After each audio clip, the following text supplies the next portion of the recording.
అర్ఘమిడివాలే నేను పోతానని దండము కమండలం పట్టుకొని ధనాదని గౌతమ ఋషి గంగా తీరం అందుపోతాడు. ఇదే సమయం అనుకోని ఇంద్రుడు ఆ గౌతును లెక్క వేషము ధరించుకున్నాడు. మూరెడు మీసాలు అయిన బొడ్డు మురుగ గడ్డమైంది. అగో అటువంటి ఒక్క దండము కమండలం పట్టుకొని కాషాయ వస్త్రములు ధరించుకొని వచ్చి తలుపు కొట్టిండు. మళ్ళా నా భర్త ఎందుకు వచ్చిండని తలుపులు తీసింది. ఏమిటి నాద అంటే ఇంకా తెల్లవారనట్టున్నదే, దొంగ కోడి పూసినట్టున్నది. బామా నిన్ను చూసినట్టయితే నాకెటు ఓబుద్ధి అయితే లేదు, ఒక్కసారి మనం అటువంటి ఒక్క ప్రేమించుకుందామని ఆలింగనం చేసుకున్నాడట.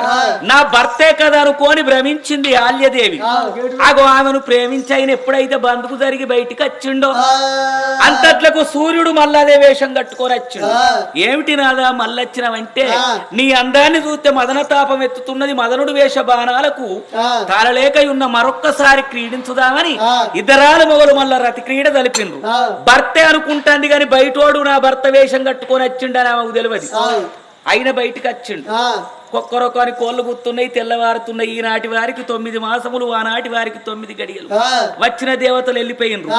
ఇద్దరు కొడుకులగన్నది. ఇద్దరు కొడుకులగని ఉయ్యాలలేసి ఊపుతున్నదట. పూజకు పోయిన గౌతుడు స్నానం అనుష్ఠానం చేసుకున్నాడు. చేసుకొని దండము కమండలము చేత పట్టుకొని ధనాధని ఇంటికి వస్తున్నాడు. ఇద్దరు పిల్లలను బట్టి జోపాట వాడుతుంటే కొడుకులు పుట్టినటువంటి సందర్భంగా కొడుకులను ఎత్తుకుందామని ఆ ఉయ్యాల కాడికి పోతంటే 7 ఏళ్ల పిల్ల నానా నన్ను ఎత్తుకోమని అడ్డం తిరిగిందట. బందుకు జరిపి ఆ పిల్లను తొట్టెకాడికి పోతుంటే ఆ పిల్ల అన్నది, ఎవరికో పుట్టిన వాళ్ళని ఎత్తుకొని ముద్దాడబోతున్నావు, కడుపులో పుట్టిందాన్ని కాదంటున్నావు, కారణం ఏమిటి నాన్న అన్నదట. ఇప్పుడు సాచల సమ్మెడ దెబ్బ కొట్టినట్టయింది. అరిచేతులు అంజనం పెట్టి ఆకుపుటం పెట్టి చూసిండు. ఓహో నేను లేని సమయం లోపల ఇంద్రుడు చంద్రుడు సూర్యుడు కలిసి మారు వేషము లోపల వచ్చిన ఆ భార్యను మానభంగం చేసి అందుకు ఫలితంగా ఇద్దరు పుత్రులు జన్మించిండ్రు. వీళ్ళు నా కొడుకులు కాదు అన్నడా వాళ్ళ 2 గాళ్ళ బట్టి గిరగిర దింపి మీరు వానర మూకలంటే కోతులైపోదురుగా కానీ 7 సముద్రాల అవతల ఎత్తే కిష్కిందల పడ్డరు.